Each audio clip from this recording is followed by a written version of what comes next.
All right, music fans, welcome back. It is yours truly, Dave, the Real Music Observer, observing real music in real time for real people just like you right there, and yours truly right here. Neal Schon does a kick butt interview with this dude, Talk is Jericho. I guess the interview was conducted uh, right after the concert that I went to see in Tampa, Florida. And the guy who interviews Neal, I guess this is a Westwood One production based on things I read. Uh, he does a really good job interviewing Neal Schon. He lets Neal talk, which is very unusual in interviews today. And Neal tells some great stories about Santana, about working with Larry Graham, who I didn't know this.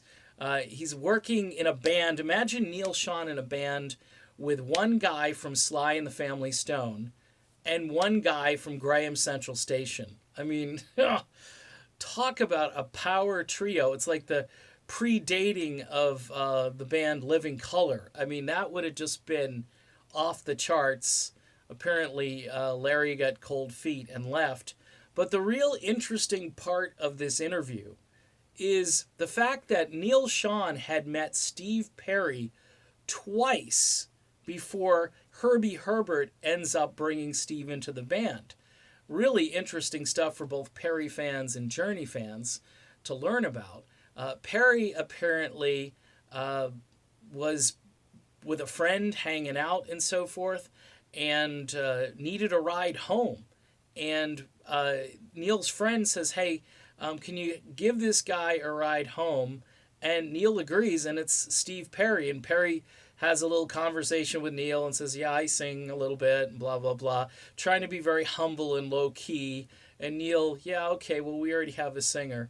And then apparently Steve Perry shows up at a gig that Journey is doing, and he goes backstage and has another conversation with Neal and says, "Hey, if you ever need a singer," and again, Neal's like, "We got Greg Raleigh." Well,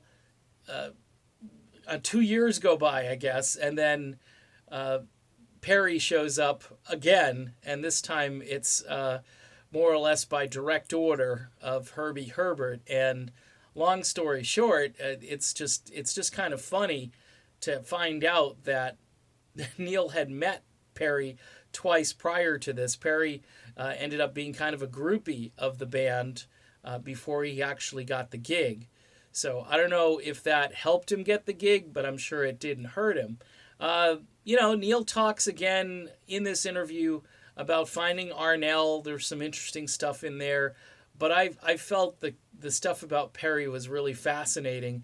And if you didn't know that, well, I guess this is all kind of like destiny for Perry to get into Journey, and for Neal maybe in the future working with Steve Perry again in some capacity. I think, if anything, I know all the Perry fans, they're like just happy Perry's back, and they don't really care that much if Steve works with Neal in the future.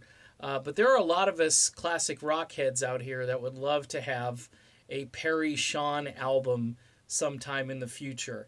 We'll get through Traces first, of course, and then, maybe sometime next year we can start the petition to get Schon and Perry together to record something, because they've got great chemistry. They wrote Patiently in like a half hour, so they can pretty much do anything they want to do when they put their brains together and work on it. All right, done with this video. Be back with more soon. Stay tuned.